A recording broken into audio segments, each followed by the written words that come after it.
Hello students, welcome back to study with Deep YouTube channel. And आज के इस video में हम लोग देखने वाले हैं डीएवी क्लास 8 के बोर्ड एग्जामिनेशन के इंग्लिश के क्वेश्चन पेपर के कंप्लीट सॉल्यूशन को। इस वीडियो में हम लोग पूरा क्वेश्चन पेपर को डिस्कस करने वाले हैं, तो इस वीडियो को आप लोग बिल्कुल लास्ट तक देखिएगा। जैसे हमने मैथमेटिक्स के सारे क्वेश्चन को डिस्कस कर लिया था, मैंने आपको सारे आंसर बता दिया था कि हाँ इसका क्या आंसर होना चाहिए था। उसी प्रकार से हम लोग यहाँ पर डिस्कस करने वाले कि हाँ इस पैसेज में इस क्वेश्चन का आपको क्या आंसर लिखना था, कहाँ पे होता, या फिर ग्रामेटिकल एरर जो आपका क्या है वो आपको पता चल जाएगा। ओके, एंड लास्ट में मैं आपके साथ नैतिक शिक्षा की बात करूंगा कि नैतिक शिक्षा की तैयारी आपको कैसे करनी है। चलिए स्टार्ट करते हैं। सबसे पहले देखिए यहाँ पर क्या है कि ये एनुअल एग्जामिनेशन का क्वेश्चन पेपर आप सभी जानते हैं, आज ही आपका एग्जामिनेशन हुआ है। जनरल इंस्ट्रक्शंस एग्जामिनेशन से पहले पढ़े जाते हैं, अभी इसको पढ़ने का कोई मतलब नहीं बनने वाला है। ओके, आगे बढ़ते हैं। देखिए सबसे पहले मैंने आपको कहा था रीडिंग सेक्शन आपका आएगा 20 मार्क्स का। देखिए 20 मार्क्स का आया था आपका। ओके, आगे बढ़ेंगे। यहाँ पर नेक्स्ट क्या है वो देखिए, कुछ क्वेश्चंस दिए गए हैं। पैसेज का बेसिक आउटलाइन क्या मैं बता देना चाहता हूँ।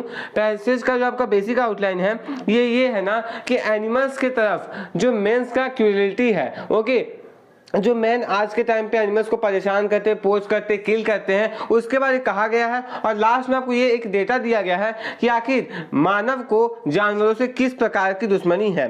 तो सबसे पहला क्वेश्चन क्या है वो समझिए। सबसे पहला क्वेश्चन यहाँ पर है कि आपको दो रीजंस यहाँ पर बताने हैं जिसके चलते मैन जो है एनिमल्स को एक्सप्लॉइट करते हैं। तो दो रीजन क्या है। सबसे पहला रीजन आपको यहाँ पर लिखना चाहिए था सेल्फिश पर्पसेस के चलते, और दूसरा आप लिख सकते थे, यहीं पे आप लिखते थे कि ये वाला, ओके, आप ये आराम से लिख सकते थे कि पहला आप लिखते कि सेल्फिश पर्पसेस हो गया, ओके, और दूसरा क्या हो गया, आदमी जानवर को अपना गुलाम मानते हैं। ओके, आगे बढ़ेंगे। नेक्स्ट क्वेश्चन देखिए, आप कुछ और भी लिखे हैं, पैसे से भी लिखे हैं, तो आपका सही हो सकता है। मैं आपको बेसिक बता दूंगा क्या लिखना चाहिए था, क्या इसका अटेम्प्ट होना चाहिए इस क्वेश्चन का। आगे बढ़ेंगे। What is the aim of society for prevention of cruelty to animals. यहाँ पे इस जो संस्था है इसका क्या मेन एम है, तो इसका आंसर कहाँ मिलेगा। तो देखिए इसका जो आंसर आपको दिया गया है ना वो सेकंड पैरा में आपको दिया गया है। The society has been working for the well being and welfare of animals in many areas. Its main is, यहाँ से आप लिखते its main aim is to change the attitude and thinking of people towards animals. Okay, बस simple आपको एक दो line में इसका आंसर लिखना था। ज्यादा आपको ऐसा नहीं है कि आपको आंसर नहीं मिला पूरा पूरा पैराग्राफ छाप रहे हैं। यदि आप ऐसा करके आए हैं तो आप ये समाज यदि आप ऐसा करके हैं तो अब यह सवाल है कि आपका मार्क्स पक्का काटा जाएगा। आपको जितना पूछा गया था उतना ही लिखना था, यदि आपने ज्यादा लिखा है तो मार्क्स काट लिया जाएगा। आगे बढ़ेंगे नेक्स्ट क्वेश्चन की तरफ। As per the chart which is the major reason for animal exploitation. जैसा कि आप चार्ट में देख सकते हैं कौन सा सबसे भयंकर रीजन है जिसके चलते एनिमल जो है वो एक्सप्लॉयट हो रहे हैं। तो ये देखिए 50% वाला, ओके, सेल्फिश इंटरेस्ट वाला, ये हो जाता है इसका आंसर। नेक्स्ट क्वेश्चन क्या है, which animal are the victims of poaching and killing. Poaching और किलिंग के कौन कौन से एनिमल्स जो है विक्टिम्स है। तो आप यहाँ पे देख सकते हैं कौन कौन से हैं। Elephants, tigers, lion, deers are the victims of poaching and killing. चारों का आपको नाम यहाँ पे लिख देना था। आगे बढ़ेंगे आगे बढ़ेंगे नेक्स्ट क्वेश्चन की तरफ। देखिए नेक्स्ट क्वेश्चन आपको क्या बोला गया है, what is the message of given passage. इस पैसेज का मेन मैसेज क्या है। तो आपको यहाँ पे क्या लिखना था, पहले आप दो पॉइंट्स इसमें लिखते हैं। पहला पॉइंट में आप ये लिखते कि हाँ पहले तो यहाँ पे पैसेज में ये कहा गया कि आखिर मानव क्या कर रहा है जानवरों के साथ, और लास्ट में आप यहाँ पे देख सकते हैं, लास्ट में यहाँ पे क्या लिखा गया है कि गवर्नमेंट और एनिमल लवर्स को एक साथ काम करना चाहिए। तो इस पैसेज का जो बेसिक आइडिया था वो आपको इस क्वेश्चन में लिखना था। बेसिक आइडिया क्या था, पहले पॉइंट में आप लिखते कि हाँ एनिमल्स को किल किया जा रहा है, परेशान किया जा रहा है, एनिमल्स की तरफ आदमियों का एटीट्यूड बहुत गजब टाइप का है, ये आप लिखते। और सेकंड पॉइंट में आपको क्या लिखना चाहिए था कि हमें एनिमल से लव करना चाहिए, उन्हें परेशान नहीं करना चाहिए, पोचिंग हंटिंग को रोकना चाहिए, और जो ये सब में जो वो एक देखने का केंद्र बन चुके हैं उन्हें कहीं ना कहीं बंद करने की जरूरत है। इस टाइप से आप लिखते हैं। नेक्स्ट क्या है यहाँ पे, नेक्स्ट क्वेश्चन आपको ट्रू फॉल्स दिया गया है। पूछा गया कि पैसेज के अकॉर्डिंग जो है एनिमल्स को सर्कस में रखना कमाई के लिए सही है या फिर गलत। देखिए इसका दो आंसर हो सकता है, लेकिन देखिए जो बिजनेस पर्पस के साथ सोचेंगे उनके लिए सही है कि हाँ यार क्या है एनिमल्स के साथ कमाई हो रहा, नहीं ये बिल्कुल गलत था। यदि आपने ट्रू लिखा है तो सर आपका मार्क्स काट लिया जाएगा। इसका सही आंसर फॉल्स होने वाला था। क्या होता, फॉल्स। आपको क्या लिखना था, फॉल्स लिखना था। आगे बढ़ेंगे next question. 35% of people show dash attitude towards animal, indifferent is the correct answer. Next find the word in paragraph which means tamed. Tamed का मतलब यहाँ पे यानी कि आपको सिनोनियम टेम्ड का चाहिए था। टेम का मतलब कहीं ना कहीं डोमेस्टिकेट होता है और इसका सही आंसर डोमेस्टिकेटेड हो जाता। क्या आपने यही लिखा था? मुझे कमेंट बॉक्स में कमेंट करके बताइए। यदि आपने कुछ और लिखा था तो आप यहाँ पे कमेंट कीजिए 5। यदि आपने यही लिखा था तो बहुत सही बात, आप लिख दीजिए डोमेस्टिकेटेड। आगे बढ़ेंगे।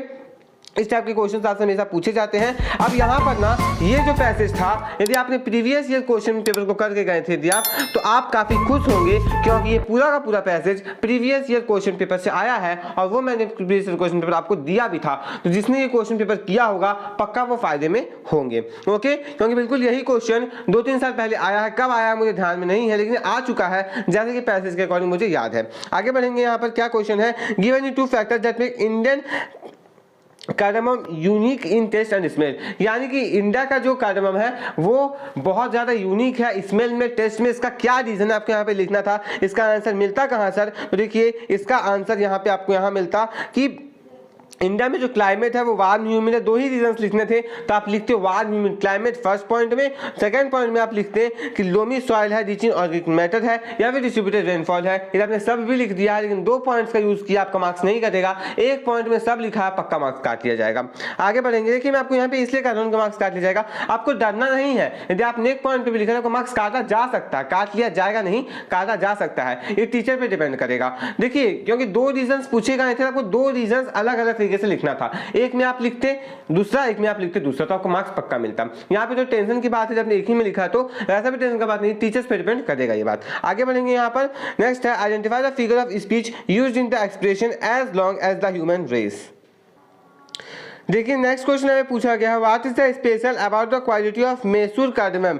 देखिए मैसूर के कार्डमम का स्पेशल क्वालिटी क्या है, ये आपको यहाँ पे पूछा गया है। तो इसका आंसर मैंने खोजा था, ये इसका आंसर कहाँ पे है? हाँ ये रहा। जो Mysore variety contains level of cineole and limonene एंड ये जो है एरोमेटिक है। तो इसका आंसर आपको यस यही लाइन लिख देना था। सिंपल सा क्वेश्चन था, जब आपको कुछ करना नहीं था इस क्वेश्चन में। आगे बढ़ेंगे। Comment on the use of word demand in paragraph. आपको इस वर्ड यानी कि डिमांड जो वर्ड यूज हुआ है पैराग्राफ में, उसका क्या यूज है, उस जगह पर क्या यूज है वो आपको लिखना। कहाँ पे यूज हुआ देखते हैं। Normally the domestic demand goes up during major festival such as. Demand का मतलब है कि जो मांग है ना वो बढ़ जाती है फेस्टिवल के टाइम पर। तो फेस्टिवल आप क्या कहते हैं, फेस्टिवल के टाइम पर इसकी मांग बढ़ जाती है क्योंकि लोग ज्यादा कंज्यूम करते हैं तो मांग बढ़ जाती है। आगे बढ़ेंगे नेक्स्ट क्वेश्चन की तरफ।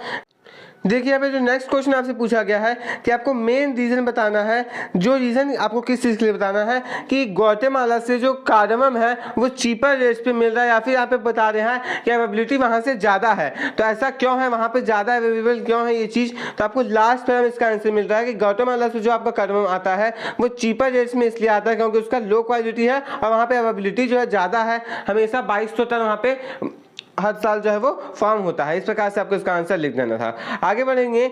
आपको नेक्स्ट क्वेश्चन में बोला गया है कि पैराग्राफ 2 से आपको इंपॉर्टेंस का सिनोनिम यहाँ पे फाइंड करना है। ओके तो क्या है देखिए सिग्निफिकेंस खत्म, क्वेश्चन खत्म हो गया। यहाँ पे significance is the correct answer, जो कि आपको लाइन नंबर 2 में दिख भी रहा है। देखिए यहाँ पे जो असर्शन रीजन का क्वेश्चन है, इसमें मेरे हिसाब से जो आंसर होना चाहिए वो आपका होना चाहिए था यहाँ पर ये ऑप्शन।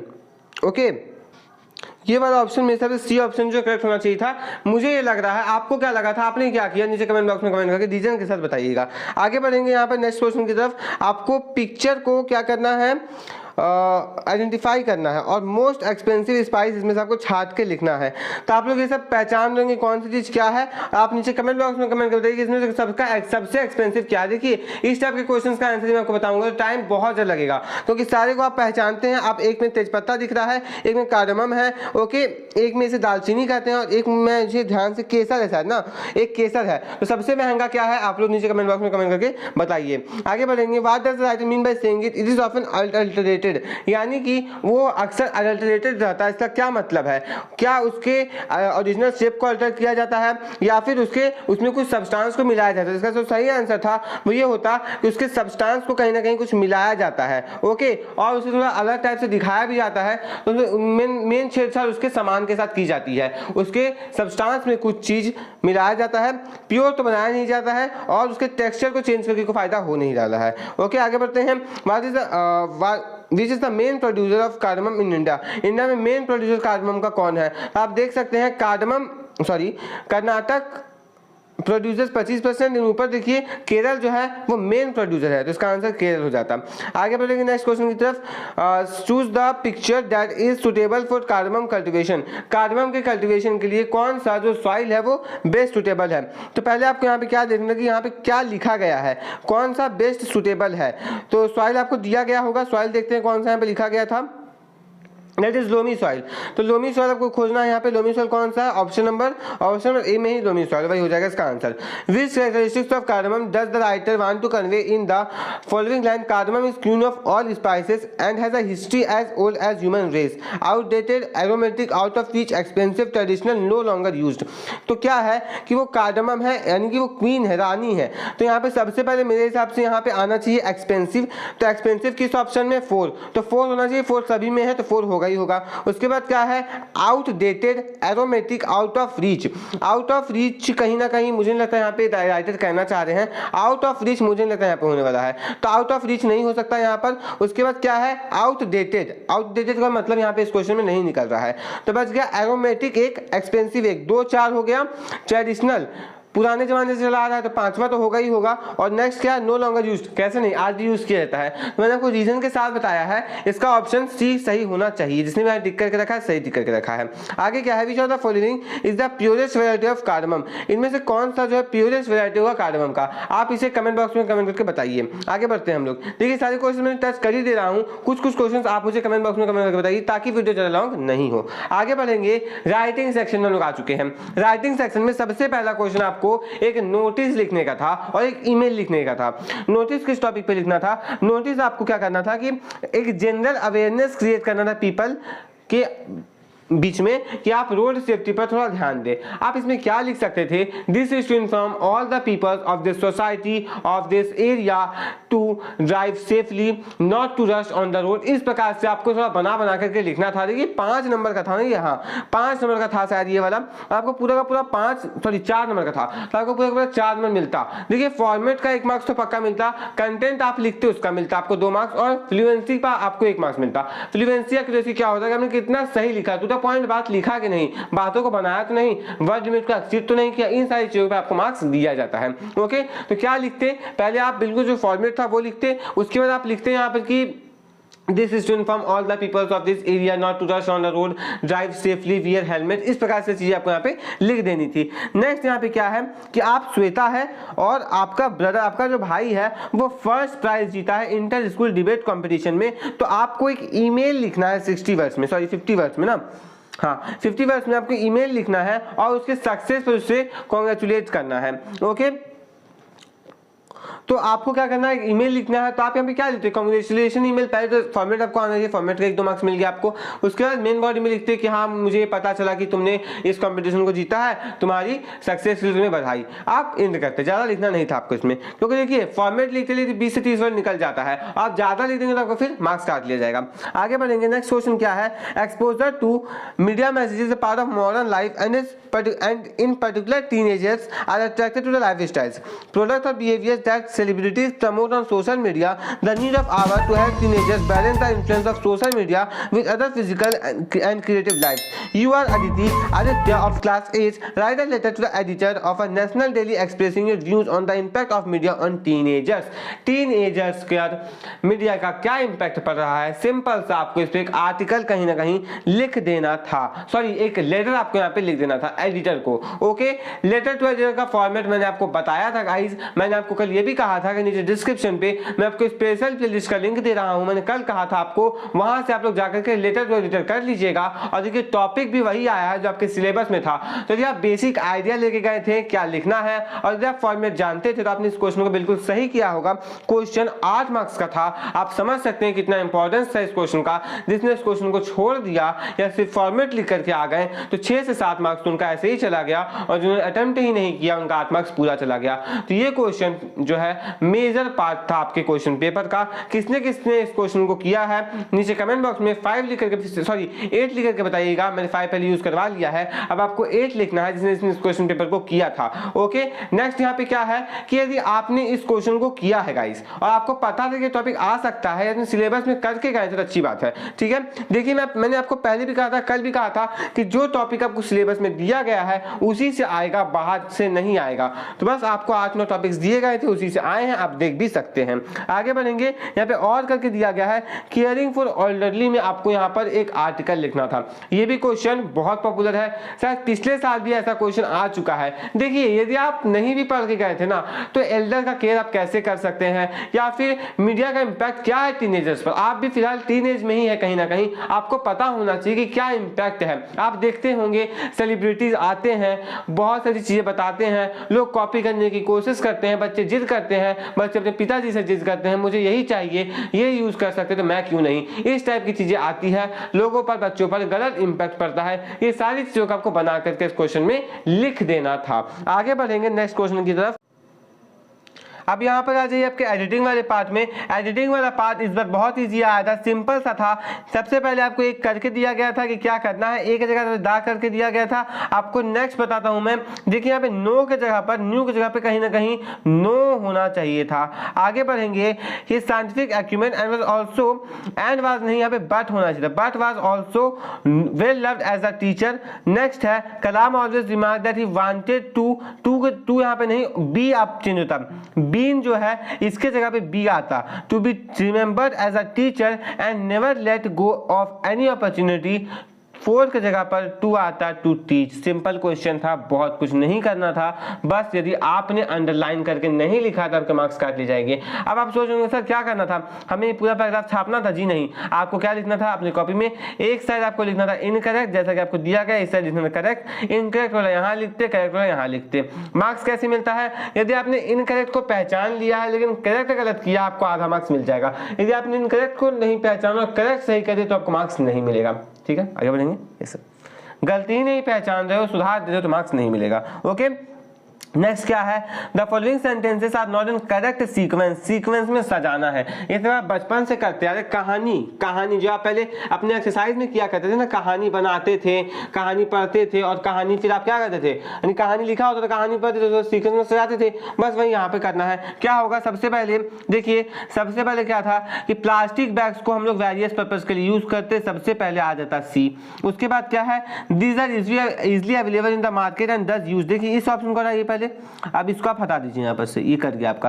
क्या क्या बच गया, they have become a major cause of land pollution. तो पहले आता, फिर सी के बाद ए आता, उसके बाद क्या है कि they have become a major cause, तो बी आता और डी आता। किसने किसने बिल्कुल यही सीक्वेंस किया है, नीचे कमेंट बॉक्स में CABD लिख के बताइए, CABD। ओके, आगे बढ़ेंगे। Read the following conversation and report what was said bye completing the following passage. क्या कहा गया होगा आगे, आपको यहाँ पे दिया गया रिपोर्टेड स्पीच का आपको यहाँ पे यूज करना है।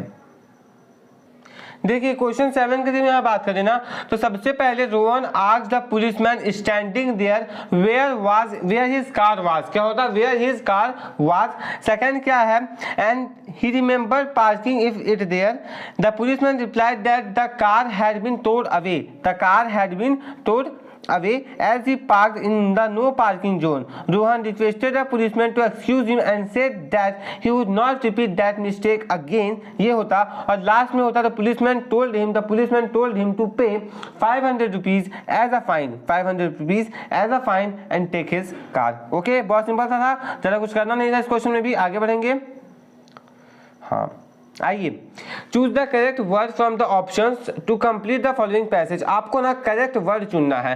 मैं आपको इसलिए बता रहा हूँ कि सबसे पहले कन्वेड होता, दूसरा होता असिस्ट और तीसरा होता बिकम। ओके, तीसरा होता बिकम। आगे बढ़ेंगे नेक्स्ट क्वेश्चन की तरफ। देखिए 9th क्वेश्चन में आपको डू एज डायरेक्टेड यहाँ पर दिया गया है। आपको जिस प्रकार से डायरेक्ट किया गया उस प्रकार से आपको करना है। पहला क्वेश्चन है कि रेखा ने अच्छा खेला लेकिन वो श्वेता को बीट नहीं कर पाई। लेकिन वो श्वेता को बीट नहीं कर पाई, कहीं ना कहीं उसके एबिलिटी को दर्शा रहा है। मेरे हिसाब से यहाँ पे कुड नॉट होना चाहिए। आपने क्या किया नीचे कमेंट बॉक्स में कमेंट करके बताइए। नेक्स्ट है reading is the best source to gain knowledge. यहाँ पर ये मुझे लग रहा है एक पार्टिसिपल होगा, ये मुझे एक पार्टिसिपल लग रहा है, प्रेजेंट पार्टिसिपल। आपको क्या लग रहा है नीचे कमेंट बॉक्स में कमेंट करके बताइएगा। ओके, नेक्स्ट क्या है, नेक्स्ट क्वेश्चन का आंसर आप लोग नीचे कमेंट बॉक्स में कमेंट करके बताइएगा। ओके, देखिए सारे क्वेश्चन मैं करवा दे रहा हूँ, कुछ मैं छोड़ रहा हूँ आप सभी के लिए। मैं ये चेक करना चाहता हूँ कि आपका आंसर सही है या फिर नहीं। आप बिल्कुल रीजन के साथ बताइए, मुझे अच्छा लगेगा। हाँ, मुझे रीजन पता है, यदि आपका भी आंसर वही है तो मैं वहाँ पे आपको पिन कर दूंगा कमेंट को। आगे बढ़ेंगे नेक्स्ट क्वेश्चन की तरफ। क्या है?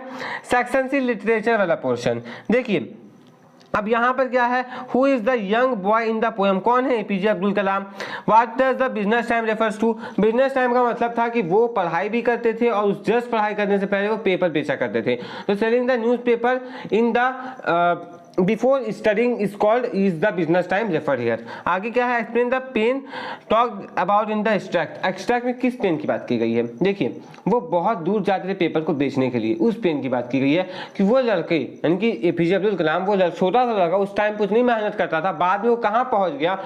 वो लोग देखते हैं कि कहाँ पहुंच गया, लेकिन उसके पीछे का पेन नहीं देखते हैं कि आखिर वो क्या क्या करके पहुंचा। न्यूज़पेपर बहुत दूर जाकर के बेचना उनके लिए बहुत बड़ी बात थी। उतने छोटे से उम्र में पढ़ाई भी करते थे, न्यूज़पेपर भी बेचते थे, बहुत काम वो करते थे, अरबी के स्कूल में जाकर के वहाँ पढ़ते भी थे। तो उनके लिए काफ़ी कॉम्प्लिकेटेड थी चीज़ें, लेकिन फिर उन्होंने मेहनत किया। उसी पेन की यहाँ पे बात की गई है। How was this pain transformed into strength, ये पेन स्ट्रेंथ में कैसे बदला था, मदर का रोल था। आगे बढ़ेंगे। Okay, land of our birth, our faith, our pride, for whose dear sake our fathers died, O motherland, we pledge to thee head, heart and hand to the ears to be. What does children pledge in the above extract? देखो यहाँ पे question में पूछा गया है कि जो children है वो किस चीज के लिए प्लेज कर रहे हैं ऊपर वाले एक्सट्रैक्ट में।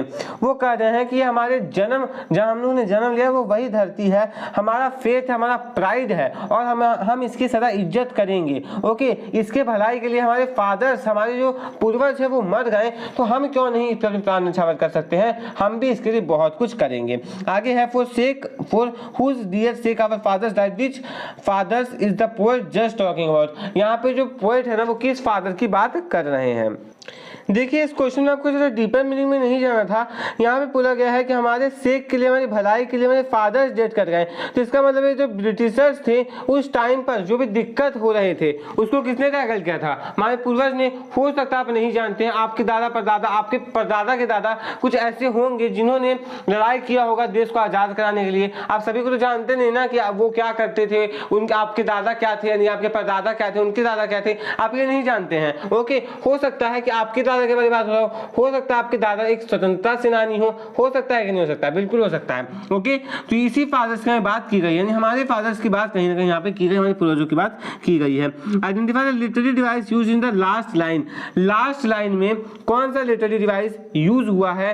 Head, heart, hand. आप जानते हैं कि जब सेम साउंड आता है तो कौन सा हम लोग फिगर ऑफ स्पीच बोलते हैं। आप सभी को पता है जब सेम साउंड आता है तो कहीं ना कहीं एलिटरेशन का केस बनता है। ओके, आगे बढ़ेंगे नेक्स्ट क्वेश्चन की तरफ। नेक्स्ट क्वेश्चन यहाँ पे क्या पूछा गया है, pick the line from the above stanza in which point feels proud of his motherland. आपको वो लाइन यहाँ पर से लिखना है, तो कौन सा, फर्स्ट लाइन ही है, ज़्यादा इसमें कोई दिक्कत नहीं है।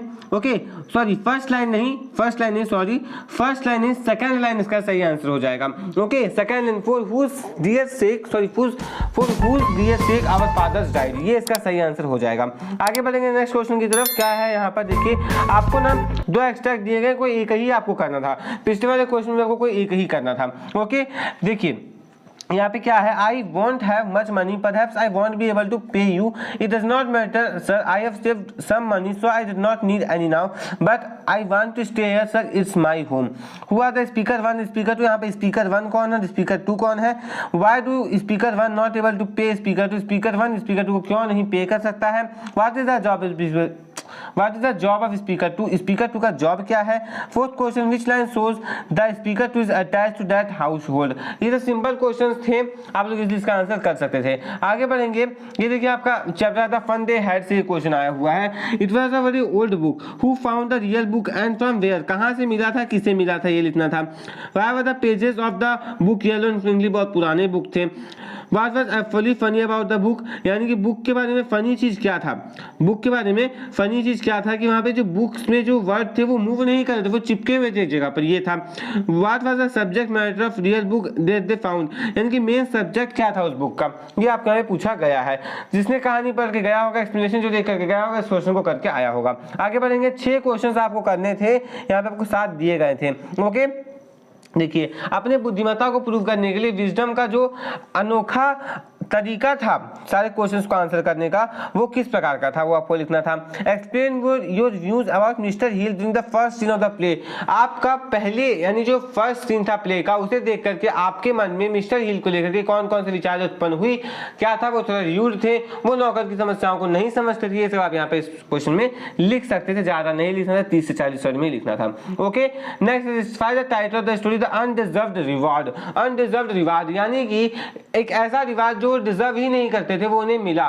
क्या था, बलदेव के बेटे को जब जेल हुई थी तो बलदेव ने क्या किया था, वो आए थे, इसके बाद प्रेमचंद के पास बोला था कि तुम मुझे मेरे बेटे को जेल से निकलवा दो, ये कर दो, वो कर दो। और जब उनका बेटा बिना कुछ किए ही निकल जाता है तो वापस से बलदेव आते हैं और प्रेमचंद को थैंक यू बोल करके जाते हैं। तो प्रेमचंद ने अभी कुछ नहीं किया था, फिर भी उन्हें क्या मिला, एक रिवॉर्ड मिला। तो वो एक अनडिजर्व्ड रिवॉर्ड था जो वो डिजर्व ही नहीं करते थे।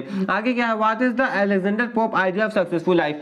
सक्सेसफुल लाइफ के लिए अलेक्जेंडर पोप का क्या आइडिया है कि समय को व्यतीत नहीं करना चाहिए, हमें फाइट नहीं करना चाहिए, हमें रिलीजन को लेकर लड़ाई नहीं करनी चाहिए। इस प्रकार से हम इन सारी चीजों को फॉलो करेंगे तो हम कभी भी अपने लाइफ में हम सक्सेसफुल नहीं होंगे। My dad new his duty, what did the poet father think his duty was. उनके डैड जो है वो ड्यूटीज को जानते हैं, तो पोएट के फादर क्या कहना चाहते हैं, कौन से ड्यूटीज के बारे में बात की गई है। Discuss the type of school मार्गी एंड टॉमी स्टडी इन, यानी किस टाइप के स्कूल में टॉमी और मार्गी पढ़ रहे हैं। आप सभी जानते हैं वो जो कहानी वो बहुत आगे की लिखी गई है, कहीं ना कहीं वो कहानी ऐसे में कंप्यूटर से सब का यूज करके क्लासेस लिए जाएंगे, बगल में घर में क्लास चलेगा, एक रोबो टीचर होगा वहां पर जो उन्हें पढ़ाएगा। ये सब सारी चीजें लिख सकते थे आप। आगे है, why the bangles called lustrous token of radiant leaves. देखिए, जो बैंगल्स है उन्हें लस्ट्रस टोकन्स क्यों कहा जाता है, वो आपको यहाँ पे लिखना था। नेक्स्ट है, nature punishes those who try to be very smart and आउटपुट other, throw light on the theme of story the luncheon. Nature जो है ना वो पनिश करता है बिल्कुल जो ओवर स्मार्ट अपने आप को दिखाना चाहते हैं दूसरे के सामने। तो इस पे आपको द लंचन के कॉन्टेक्स्ट में कुछ लिखना है। देखिए, ऐसा नहीं कि आपको पूरा द लंचन कहानी छापना था, आपको द लंचन से कुछ बेसिक आइडियाज चुराने थे, समझ लीजिए, और उसका यूज करते हुए आपको हाँ कहीं ना कहीं द लंचन के कुछ पॉइंट्स को आपको लिखना था और बाकी को आपको खुद से एक्सप्लेन करना था इस क्वेश्चन में। ओके, नेक्स्ट है, true purpose of life is to forgive and help others, how does this saying relate into character of king lesson in 3 questions. यानी कि जो ट्रू पर्पस है लाइफ का वो माफ करना है और दूसरे को मदद करना है। किस प्रकार से ये जो कथन है ना वो 3 क्वेश्चन से रिलेट हो पा रहा है। देखिए, 3 क्वेश्चंस में क्या हुआ था, बेसिक कहानी को आप याद करने की कोशिश कीजिए। देखिए, जो राजा था उसे मारने कौन आया था, मुजरिम का भाई। मुजरिम को क्या किया गया था, फांसी में लटका दिया गया था। तो क्या राजा ने उसे ऐसा किया कि बचाया नहीं, हेल्प तो किया ही था। उसके बाद यहाँ पर जो आपका व्यक्ति था, जो कल्प्रिट का भाई था, उसने क्या कहा कि मैं तुम्हें ही मारने आ रहा था, उसने भी कहा था, फिर भी राजा ने कुछ नहीं किया था। तो इन सारी चीजों का आपको यूज करते हुए इसका आंसर फ्रेम करके लिख देना था। आगे क्या है, देखिए, you are mister Ignier the owner of jewellery shop. अब ये जो था ना, इससे हमेशा क्वेश्चन आता है, हमेशा डायरी एंट्री अक्सर इसी चैप्टर से आता है और इसी टाइप का क्वेश्चन आता है। क्वेश्चन पढ़िएगा ध्यान से। क्वेश्चन है कि आप मिस्टर इग्नियर है जो कि ओनर है ज्वेलरी शॉप के, जब फ्लावर ड्रिंक मिस कर रहा था, आपको नहीं मिल रहा था, तो आप जब मिल गया वो तो आप अपनी खुशी को किस प्रकार से जाहिर करेंगे विलियम मॉरिस को, ये आपको यहाँ पे लिखना, अपने फ्रेंड को लेटर के तौर पे आपको इस चीज को लिखना है कि आप कैसे जो है उस मिस्ट्री जो अनफोल्डेड जो आपका छिपा हुआ चीज था ना उसको उसने निकाला, तो किस प्रकार की खुशी आपके अंदर आई, ये बताते हुए उसकी तारीफ करते हुए आपको किस में लिखना है कि लेटर के फॉर्म में लिख देना है। Okay, you are Swami on returning home you feel bad to have misbehaved to teacher, write a diary entry in about 100 words. यानी देखिए, आप घर आए हैं, सैमुअल ने जो भी किया आप अपने आप को सैमुअल मान लीजिए, स्वामी मान लीजिए,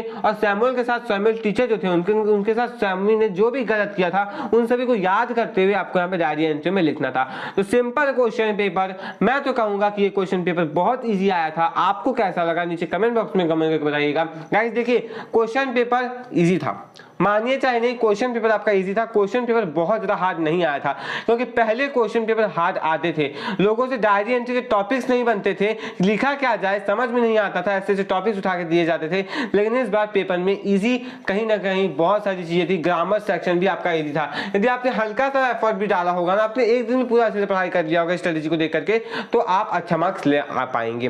दूसरी बात, क्वेश्चन कहाँ से आए हैं, आप फिर से जाइए प्रीवियस ईयर क्वेश्चन पेपर को पलट के देखिए। मैं इंपॉर्टेंट क्वेश्चंस टिक करवाए थे बिल्कुल वहीं से एक्सट्रैक्ट निकल करके आ रहे हैं, इसलिए मैं आपको बार बार कहता हूं कि आप इंपॉर्टेंट क्वेश्चन सिर्फ को करके जाइए, आपको 100% फायदा होगा। मैथमेटिक्स में आपने देख लिया, इंग्लिश में आपने देख लिया, फायदा तो आपको हो ही रहा है, इसलिए आप इंपॉर्टेंट क्वेश्चन को करके जाएं। लास्ट में बात करते हैं नैतिक शिक्षा के एग्जाम के बारे में। देखिए नैतिक शिक्षा के एग्जामिनेशन के बारे में बात करें तो आपको यहाँ पे नैतिक शिक्षा के एग्जामिनेशन में कोई स्ट्रैटेजी की आवश्यकता ही नहीं है।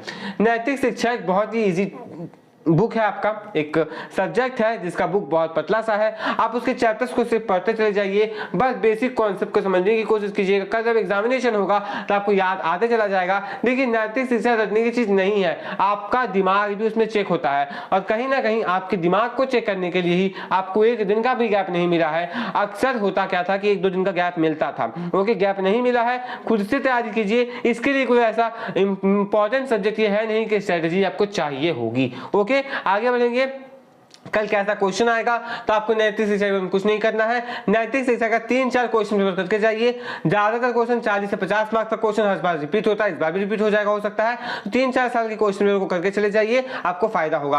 मैं फिर से कहूंगा बात को मानिए, 3-4 साल के क्वेश्चन पेपर करके जाइए, अक्सर आप देखेंगे क्वेश्चन पेपर से क्वेश्चन रिपीट होते हैं और एक्स्ट्रा कुछ पढ़ ही लीजिएगा, आपको फायदा हो जाएगा, ओके आप अच्छा मार्क्स ला पाएंगे। ज्यादा टेंशन आपको नैतिक शिक्षा का नहीं लेना है, नेक्स्ट एग्जाम शायद SST का है, उस पर फोकस होना चाहिए। अभी नैतिक शिक्षा पढ़ लीजिए, कल आइएगा आपकी स्ट्रेटेजी मिल जाएगी, तैयार रहिएगा नेक्स्ट एग्जाम SST के लिए। ओके इस वीडियो को मैं यही एंड कर रहा हूं, पूरे क्वेश्चन पेपर का सॉल्यूशन मैंने देख लिया, दिखा दिया आप सभी को। आप सभी को वीडियो कैसा लगा नीचे कमेंट बॉक्स में कमेंट करके जरूर बताइएगा। यदि आपको ये वीडियो पसंद आया तो वीडियो को लाइक कर दीजिएगा और यदि आप चैनल पे नए हैं चैनल को सब्सक्राइब करके बेल आइकन को प्रेस करके ऑल प्रेस कर लीजिए, क्योंकि मैं आपके लिए ऐसे साथ रहता हूँ। स्टूडेंट्स इस वीडियो को फ्रेंड्स के साथ, क्लासमेट्स के साथ अधिक से अधिक शेयर कीजिएगा। मैंने आपको एक ही क्वेश्चन एक्सप्लेन करके इसका आंसर दिया है, जो क्वेश्चन मैंने अब छोड़ा है वो मैंने इसलिए छोड़ा था कि आप खुद उसका आंसर दें।